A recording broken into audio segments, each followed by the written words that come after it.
Assalamualaikum warahmatullahi wabarakatuh. Selamat siang semuanya. Kita berjumpa lagi di perkuliahan online untuk mata kuliah produksi siaran radio. Kali ini kita sudah memasuki minggu ke-6 dan minggu ke-7 sebelum nanti kita akan melaksanakan UTS. Nah, kali ini kita masih membahas mengenai manajemen radio siaran. Silahkan sambil dilihat PowerPoint-nya. Untuk minggu ke-6 kita akan membahas mengenai perencanaan siaran radio, juga mengenai bagian-bagian yang ada di stasiun radio.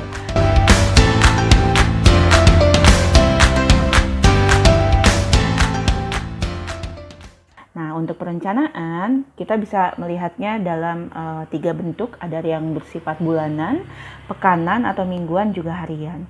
Nah, sebelum itu kalian harus mengetahui dulu bahwa bagaimana kita mau merencanakan program, ya. Kita harus melihat dulu bahwa format stasiun radionya itu seperti apa. Yang mana bisa dilihat di gambar menurut Lewis B. O'Donnell bahwa sesungguhnya ini tentu adalah turunan dari visi misi radio tersebut, juga target pendengar yang ingin disasar, ya. Sehingga akan terbentuklah format stasiun, apakah radio ini khusus untuk berita, ya, news atau musik, atau ke anak-anak dan lain sebagainya. Lalu format stasiun ini berguna sebagai panduan dalam membuat tadi perencanaan baik di marketing maupun di programming, ya, sehingga perlu diketahui bahwa tidak hanya berkaitan dengan programnya saja, tapi marketing pemasarannya pun juga berdasarkan format tersebut, ya. Walaupun nanti mungkin kalian akan banyak bersinggungannya dengan programmingnya, dimana di situ bagaimana cara membuat programnya, merencanakan programnya, penjadwalan. Yang kemarin kita bahas ada programming atau pola siaran, ya. Kalau pekanan dari Senin sampai Minggu, setiap jamnya itu program apa, formatnya apa, lalu disiarkannya di jam berapa. Itu ujung-ujungnya adalah untuk memenuhi visi misi radio tersebut, sehingga apapun programnya, ya, mau formatnya seperti apa, itu tidak lepas dari tujuan awal, visi misi, juga yang utama adalah target pendengar dari radio tersebut. Oke, contohnya seperti apa? Seperti yang kita tahu biasanya bisa terlihat dari tagline si radio itu sendiri, ya. Ini ada beberapa contoh. Mungkin yang familiar ada El Sinta, News and Talk, PRFM, Radio Berita nomor 1 di Bandung. Jelas bahwa format stasiun radio ini adalah untuk menyasar berita atau informasi, lebih kepada informasi. Tapi jangan salah mengartikan bahwa jadinya tidak ada musik, ya. Perlu kita ingat bahwa daya tarik radio kan ada 3 hal, mencakup verbal, musik, juga sound effect atau special effect. Kombinasi ketiga itu yang dilakukan adalah mungkin bobotnya. Kalau di El Sinta para FM karena formatnya adalah news, berarti lebih informasi. Tapi pasti akan selalu ada musik, ya, atau efek suara lainnya. Contoh lainnya juga ada Benz Radio. Dia bilangnya bahwa Betawi punya gaye.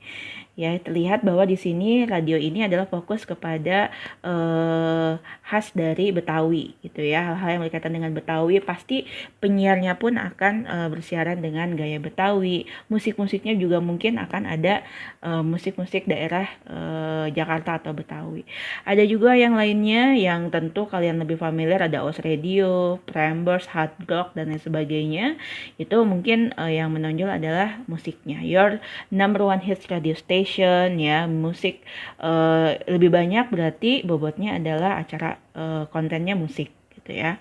Kemudian ada yang lebih spesifik lagi, kalaupun musik ada yang dangdut, ya, atau secara segmentasi ada juga yang radio anak-anak. Nah, inilah yang mesti kalian pahami, bahwa perencanaan program-program, pola siaran apapun itu tentu sesuai dengan format stasiun radio itu sendiri, ya, yang berdasarkan tadi visi misi dan tentu target pendengarnya.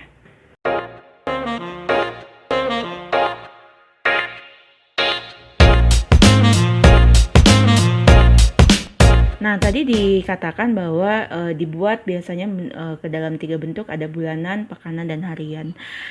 Membedakannya apa? Tentu dari terlihat dari dari waktunya gitu ya. Kalau bulanan ini lebih disusun secara garis besar. Ini hasil dari meeting atau diskusi yang bersifat biasanya 3 bulanan atau per semester ya.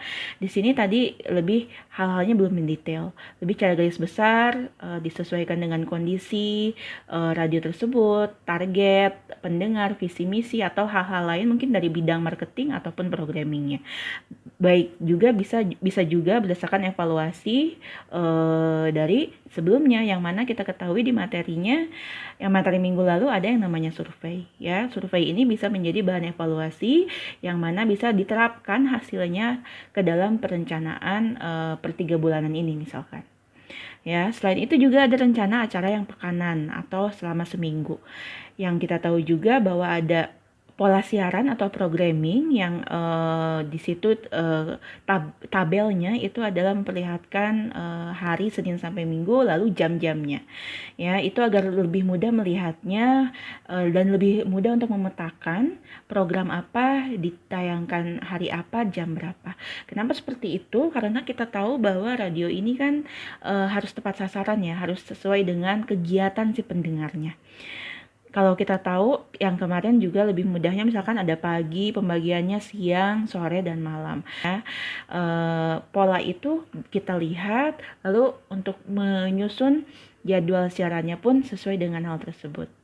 Oke, kemudian nanti detailnya apakah beat lagu yang ditayangkan apakah middle, low, atau up, informasinya apa itu akan terlihat juga, akan terlihat up dari weekday dan weekend. Misalkan Senin sampai Jumat aktivitas orang kan biasanya bekerja atau reguler gitu ya, sekolah, bekerja, kuliah, dan lain sebagainya.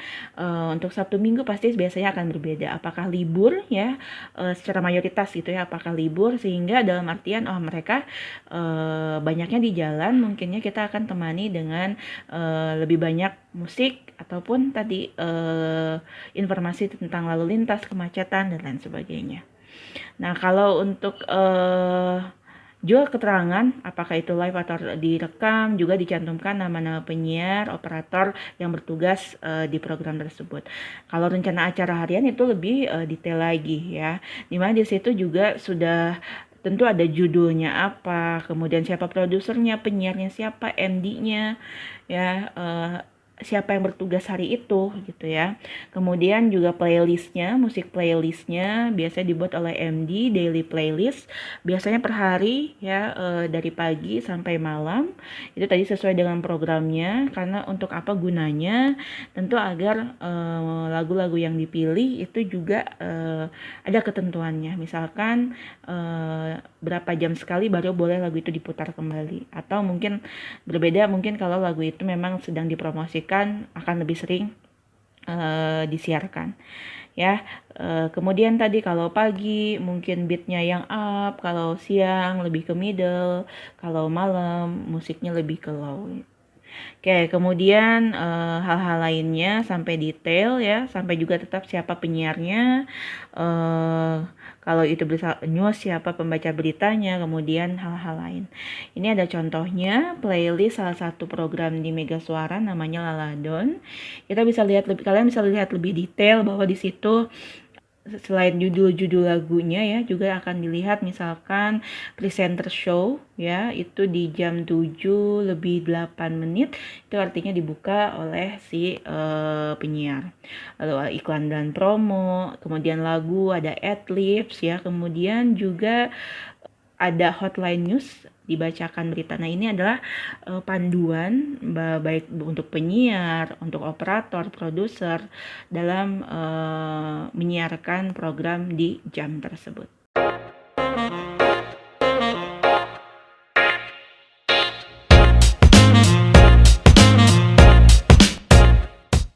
Oke, selanjutnya kita akan membahas mengenai si stasiun radio itu sendiri.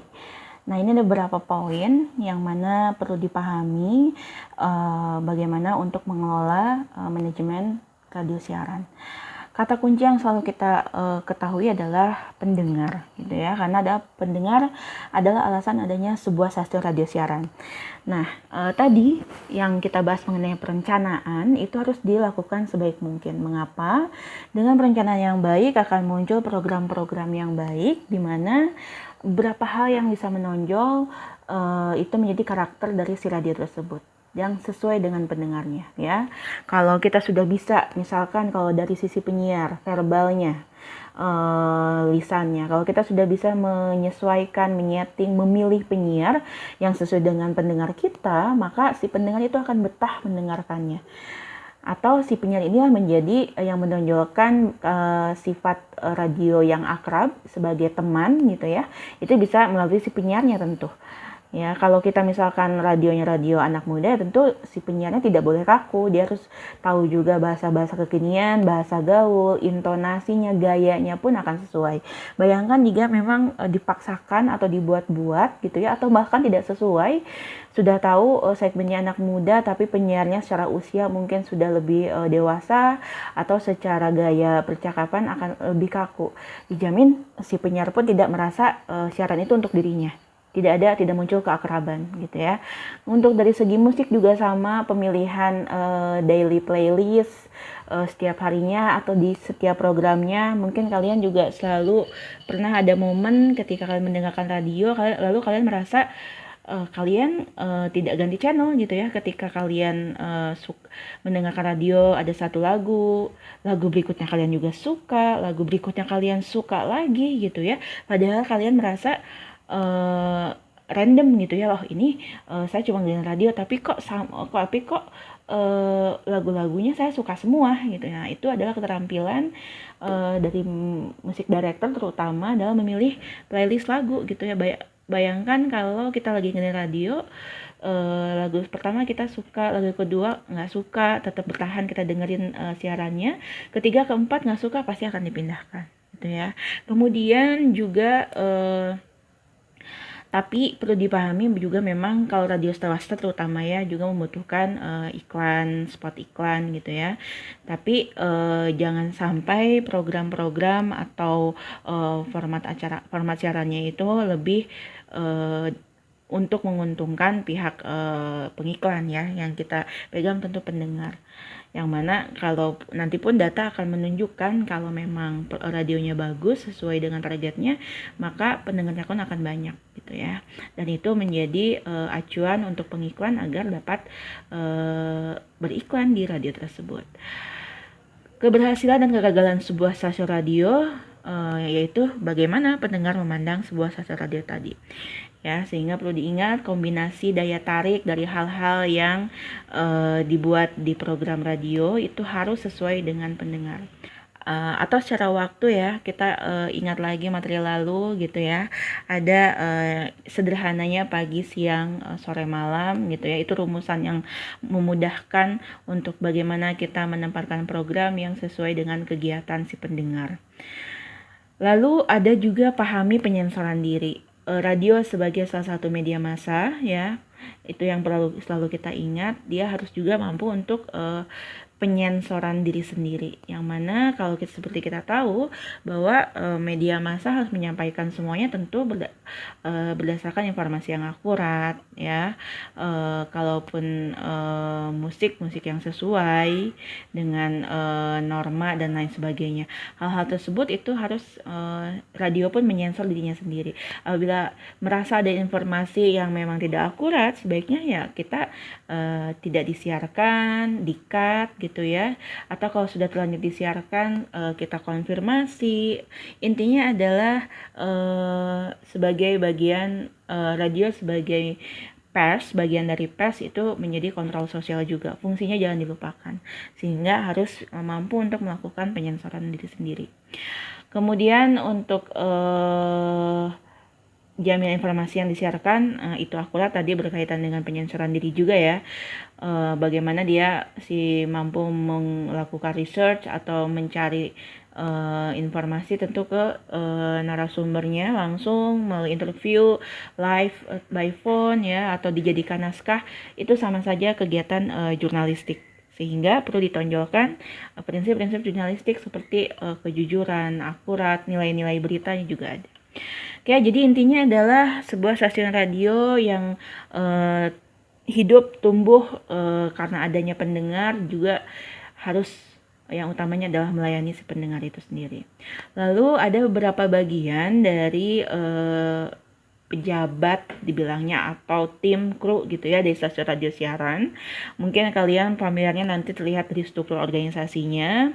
Ini adalah sesuatu mungkin yang familiar ada di sebuah manajemen radio atau ini sesuatu yang mungkin familiar tentu di beberapa struktur organisasi, manajemen sebuah perusahaan misalkan ya, atau sebuah organisasi.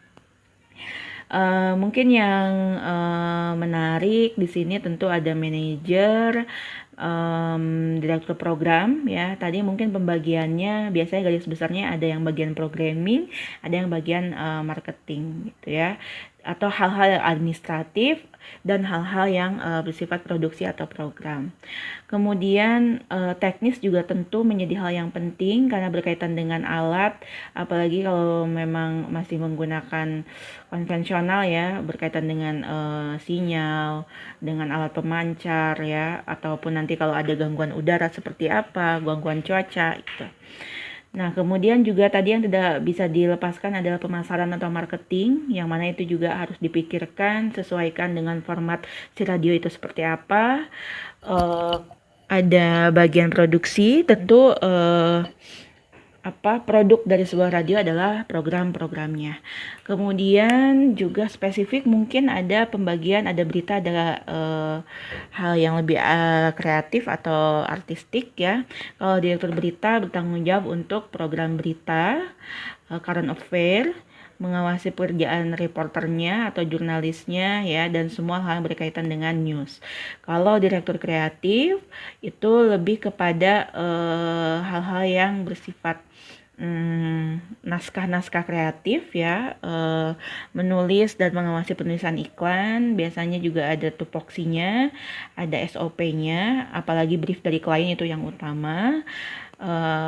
Administrasi lainnya ada direktur keuangan dan lain-lain, juga staf pendukung yang baik tadi di bagian administratif ya, marketing, ataupun di bagian siarannya ya, seperti penyiar tentu, kemudian teknisi, kalau yang lainnya produser, asisten produser, musik director, atau bagian-bagian lainnya. Ya, lalu juga ada istilahnya roster, yaitu jadwal yang menunjukkan berbagai shift sepanjang hari dan malam, dan nama-nama dari staf yang bertugas pada shift tersebut.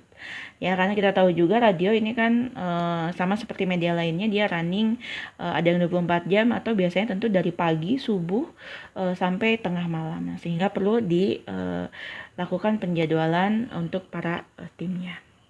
Oke, itu untuk materi minggu ke-6. Kita akan lanjutkan materi minggu ke-7 masih mengenai manajemen radio siaran.